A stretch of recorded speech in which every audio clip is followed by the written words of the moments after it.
ఏపీలో మోస్తరు వర్షాలు పడే అవకాశం ఉందని వాతావరణ శాఖ తెలిపింది. నైరుతి రుతుపవనాల ఉపసంహరణకు పరిస్థితులు అనుకూలంగా ఉందని అమరావతి వాతావరణ కేంద్రం అంచనా వేస్తోంది. నైరుతి బంగాళాఖాతం దక్షిణ తమిళనాడు తీరం మీదుగా ఉపరితల ఆవర్తనం వ్యాపించి ఉన్నట్లు తెలిపింది. ఉత్తర తమిళనాడు తీరం, నైరుతి బంగాళాఖాతంలో ఉన్న ఉపరితల ఆవర్తనం, దానిని ఆనుకొని ఉన్న దక్షిణ తమిళనాడు తీరం మీదుగా ఉన్న ఉపరితల ఆవర్తనంతో కలిసిపోయింది.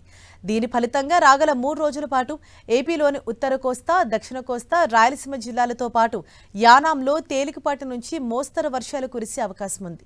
కొన్ని చోట్ల ఉరుములతో కూడిన జల్లులు కురిసే అవకాశం ఉన్నట్లు వాతావరణ కేంద్రం తెలిపింది. మహారాష్ట్ర, మధ్యప్రదేశ్, ఉత్తరప్రదేశ్, బీహార్, జార్ఖండ్, ఛత్తీస్గఢ్, పశ్చిమ బెంగాల్, సిక్కిం, ఒడిశా, తెలంగాణలోని కొన్ని ప్రాంతాల్లో